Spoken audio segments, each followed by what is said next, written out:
김문수 후보가 이렇게 이재명 후보에 대한 약간 공세 수위를 높이고 있는 가운데 어제 한동훈 전 대표가 김 후보 유세 현장에 깜짝 등장했습니다. 그동안 따로 움직였었는데요. 한번 보시고 오겠습니다. 대통령 김문수!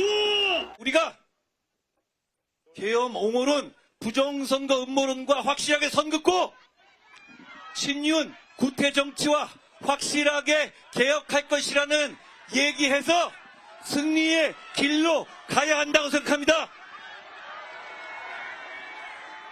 여러분, 제 말 믿으십시오. 그러면 이깁니다. 그래서 이깁시다. 반드시 이재명의 위험한 세상을 막아봅시다. 고맙습니다. 여러분, 우리 한동훈 대표에게 큰 박수 한번 보내주세요. 감사합니다. 반드시 우리는 승리할 것입니다. 그리고 우리는 같이 손잡고 승리의 그날을 맞이할 것입니다. 여러분, 함께 갑시다. 네, 어제 김 후보 연설 도중에 한동훈 전 대표가 무대 뒤에서 갑자기 나타났어요. 좀 약간 놀란 표정도 보이기는 했습니다. 어제는 이렇게 한동훈 전 대표였고 오늘은 박근혜 전 대표가 등장을 합니다. 선거의 여왕이라는 별명을 갖기도 하는데요. 11시에 박정희 전 대통령 생가를 방문할 예정이라고 하는데 여기서 무슨 내용이 나올까요? 보수 결집을 하는 메시지가 나올까요? 지난번에 김문수 후보가 박근혜 전 대통령 방문했을 때 네. 지나간 일에 연연하지 말고 승리를 위해서 보수 대통합해야 한다라는 원론적인 메시지를 냈죠. 저는 그런 메시지들을 실제 행보로 보여주기 위한 최근의 일정이라고 보고요. 여기서 뭐 박근혜 전 대통령이 누굴 찍어라 막아라 이렇게까지 얘기하겠습니까? 그리고 그동안 보여줬던 박근혜 전 대통령의 정치적 행보는 본인이 정치적 사안과는 일정 정도 거리를 두는 행보를 보였기 때문에 그런 메시지를 내지는 않겠지만 그럼에도 불구하고 본인이 유경수 여사의 생가를 방문하고 박정희 전 대통령 생가 방문하는 것은 뭐 이번 선거 과정에서 보수 대통합 없이는 승리할 수 없다라는 어떤 상징적인 메시지를 전달하는 데는 충분한 역할을 할 것으로 봅니다. 보수 대통합의 어떤 메시지 등장만으로도 그런 메시지가 있을 것이다라고 말씀을 하셨습니다. 어떻게 보십니까? 오늘 또 이명박 전 대통령도 만난다고 해요. 그러니까 이게 지금 국민의힘의 선거 캠페인의 현황인 거예요. 그러니까 아직 집토끼들 단속이 안 된 거. 그러니까 내부 지지자들의 결집이 안 되어 있기 때문에 박근혜 전 대통령을 찾아가가지고 결집을 위해서 조금 움직여주세요라고 말씀하시는 거고 지금 선거라는 것이 막바지에 다다랐는데 아직 외연 확장도 하지 못했다는 것이죠. 그런데 저는 흥미로운 게 확실히 한동훈 전 대표가 인싸이긴 한 것 같아요. 왜냐하면 같은 편끼리 같은 후보, 같은 당의 후보의 선거운동 도와주는 게 그게 자랑할 일입니까? 그리고 한동훈 전 대표가 김문수 후보의 이름이 써져 있는 운동복을 입고 나올 때도 있고 또 없는 그 운동복을 입고 나올 때도 있고 이런 것들이 화제가 되는 것이잖아요. 그런데 이런 것보다 저는 한동훈 전 대표가 김문수 후보를 위해서 선거운동을 하는 과정 속에서 발언했던 그 내용에 대해서 좀 살펴봐야 된다고 생각을 해요. 네. 그러니까 김문수 후보를 찍어주세요. 이재명 후보를 막읍시다. 이런 얘기는 하면서도 꼭 친윤 떨거지, 구태 정치 이런 거 청산합시다라고 하는 거예요. 이런 모습을 보니까 많은 국민들이 지금 국민의힘에서는 두 가지 선거를 같이 하는 것 같다. 하나는 대통령 선거, 하나는 전당대회. 왜 대통령 선거 이후에 또 당대표를 새로 선출해야 되지 않겠습니까? 그래서 이런 것들을 대비하는 사람들이 있는 것이 아니야라고 오해하기 십상이다. 그래서 저는 일단 내부 단속부터 좀 해야지 김문수 후보가 제대로 된 선거 캠페인을 할 수 있을 것 같다 이런 생각합니다. 한덕수 전 총리도 좀 등장을 하지 않을까라고 예상을 했었는데 사실 어제 경찰 조사를 받았습니다. 어떻게 될까요? 그러니까 이제 그 대통령실 내부 CCTV를 돌려보니까 어쨌든 이 국무회의 그러니까 비상계엄과 관련해 가지고 중요한 정황이 된 이 국무회의가 어떤 진술이 엇갈린다는 얘기 아니겠습니까? 네. 그래서 저희 민주당에서 과거에 내란 공범일 수도 있다, 혐의가 있다 이렇게 말씀을 드렸었거든요. 지금 이낙연 새미래민주당 상임 고문이 발표를 한다고 합니다. 지금 현장 한번 연결을 해서 어떤 내용이 나오는지 들어보도록 하겠습니다. 공동정부 구상에 대해서 발표할 것이다 라는 얘기가 있었거든요. 어제는 김문수 후보와 비공개 회동을 한 것으로 보입니다. 들어보시죠. 네, 먼저 받으신 것. 네, 한 단어만 바꾸고 그대로 읽겠습니다. 존경하는 국민 여러분, 사랑하는 지지자 여러분, 대통령 선거가 일주일 앞으로 다가왔습니다. 상당수 국민께서 표줄 곳을 찾지 못해 고통을 겪고 계신다고 들었습니다. 일부 국민은 투표 포기까지 생각하신다고 합니다. 그래서는 안 됩니다. 모두 투표에 참가하실 것을 간곡히 호소드립니다. 이번 대통령 선거는 대한민국의 운명에 치명적 영향을 미칠 것입니다. 그렇기 때문에 국민 여러분께 간청드립니다. 고통스럽더라도 최선 아니면 차선이라도 선택하시고, 그것도 어렵다면 최악을 피하는 선택이라도 하십시다. 기권은 나 한 사람의 투표 포기로 끝나지 않습니다. 기권은 내가 싫어하는 후보의 당선을 돕고 내가 불행한 대한민국을 만드는 지름길이 됩니다. 저에게도 선택의 고통이 큽니다. 그러나 저 또한 선택을 마냥 미룰 수는 없습니다. 선택했다면 그 결과를 감추는 것은 저의 도리가 아니라고 생각합니다.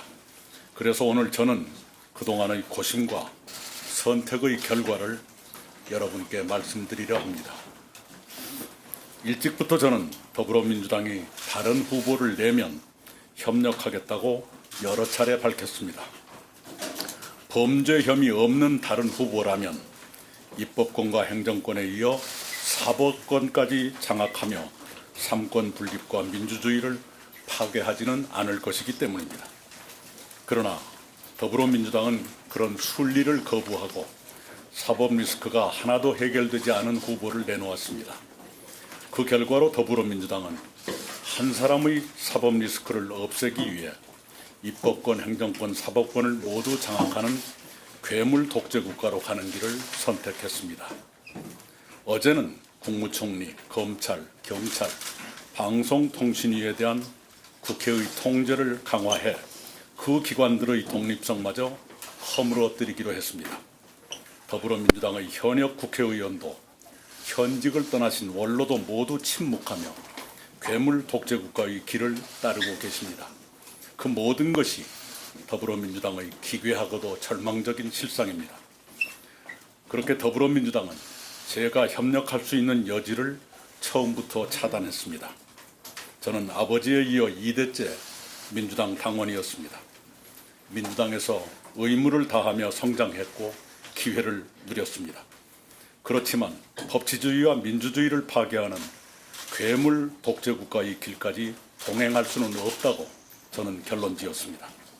더불어민주당이 그런 괴물 독재 국가의 길을 걷게 된 데는 윤석열 전 대통령과 국민의힘이 결정적으로 기여했습니다.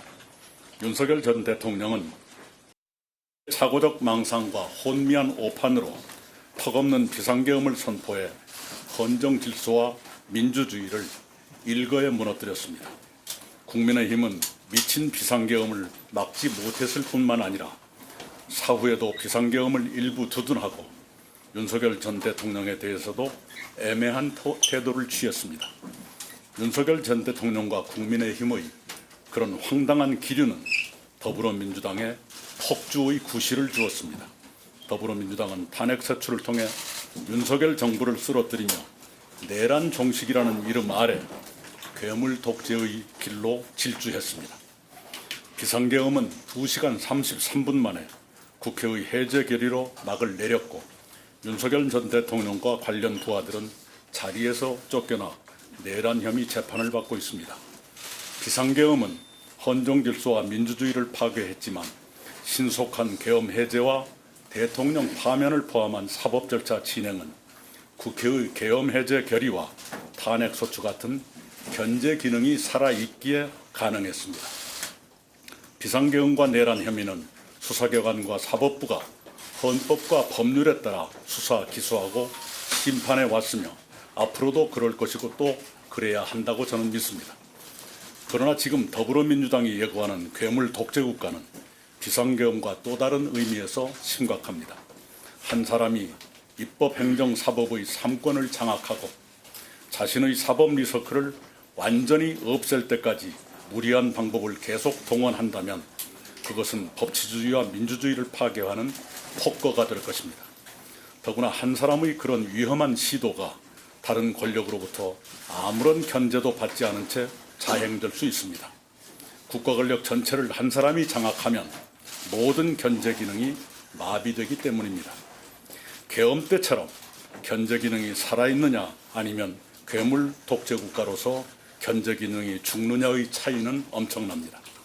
견제 기능이 살아있다면 민주주의는 회복되지만 견제 기능이 죽으면 민주주의도 회복 불능으로 무너집니다.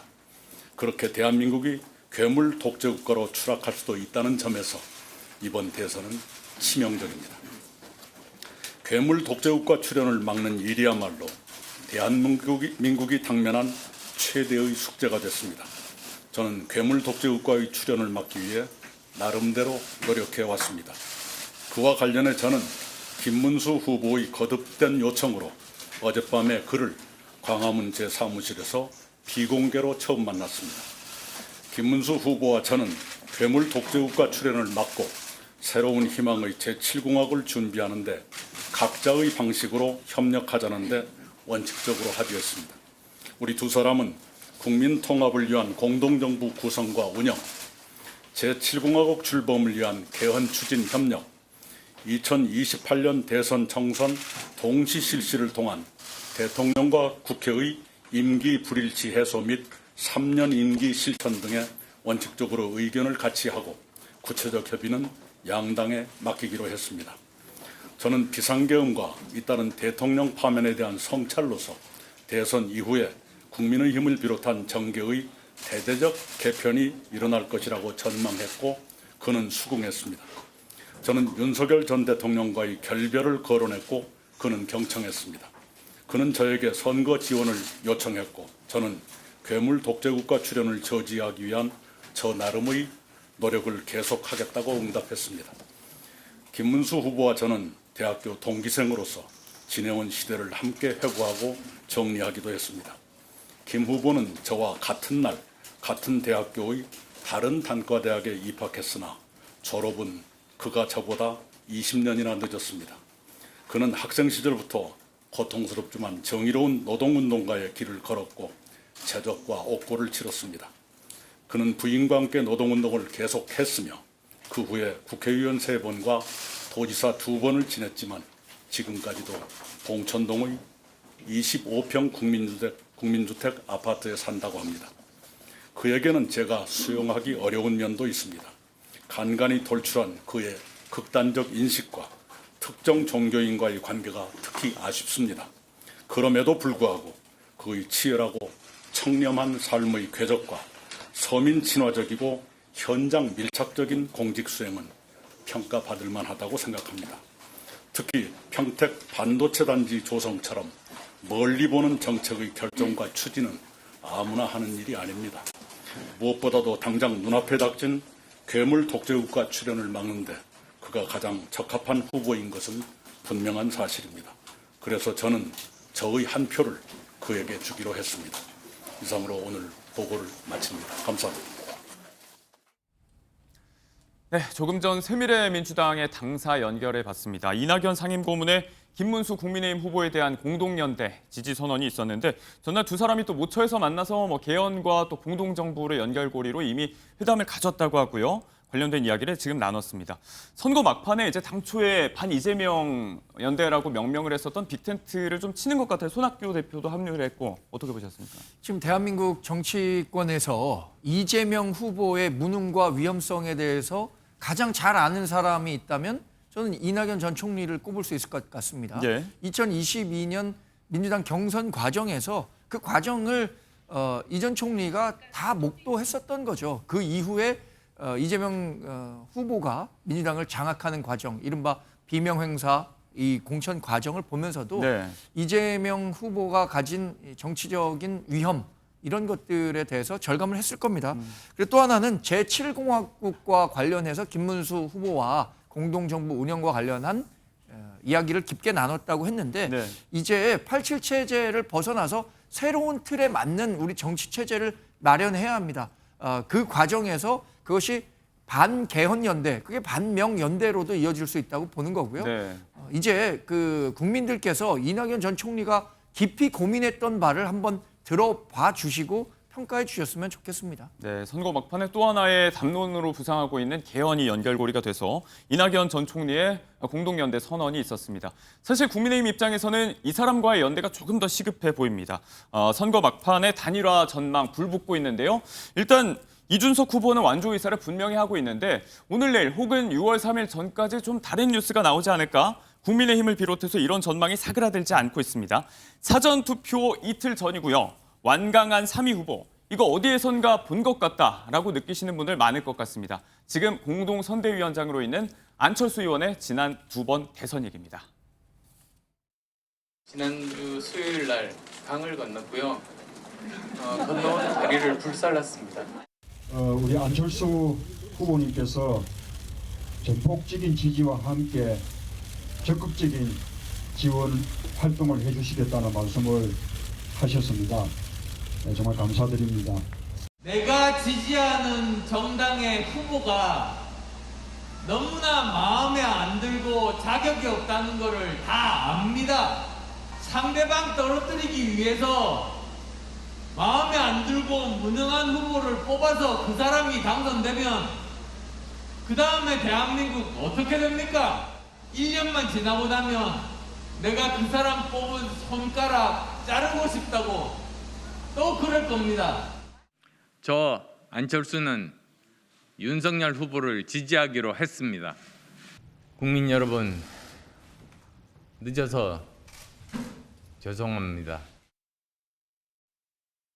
건너온 다리를 불살랐다 이렇게 비장한 이야기까지 했음에도 불구하고 2번 다 단일화 결정으로 끝났던 걸 많이들 기억을 하실 것 같습니다. 특히 지난 선거 같은 경우는 이제 사전투표 전날에 단일화 선언이 이뤄진 부분이라든지 지지율 여러 가지 면에서 좀 비슷한 부분들을 많이 보고 계신데 일단 저희가 며칠 새에 이 이야기를 정말 오래 하고 있기 때문에 두 분께 짧게 전망 정도로 좀 여쭤보자면 어제 뭐 다른 방송 보니까 완주한다면 10% 정도는 이준석 후보가 달성할 수 있을 것이다 이렇게 말씀하시던데 끝내 단일화 안 할 거라고 보시는지? 네, 저는 단일화 할 수도 있고 안 할 수도 있는데 제가 어떻게 알겠습니까? 하지만 이 한마디는 좀 드리고 싶어요. 안철수 의원 지금 현재 모습 보십시오. 단일화는요, 지금 보니까 습관입니다. 그러니까 습관처럼 이게 한 번 하기 시작하면은 다음 선거 때도 그 다음 선거 때도 계속해서 밀리게 되는 겁니다. 네. 그래서 저는 단일화는 머릿속에 DNA가 있다고 생각을 해요. 그렇기 때문에 정말 큰 지도자가 되려면은 난관을 뚫고 지더라도 지금의 패배가 나중에 봤을 때는 승리가 될 수 있고 지금의 승리가 더 길게 봤을 때도 패배의 밑거름이 될 수 있기 때문에 네. 저는 이준석 후보가 끝까지 강단 있게 완주했으면 좋겠다 이런 말씀 드립니다.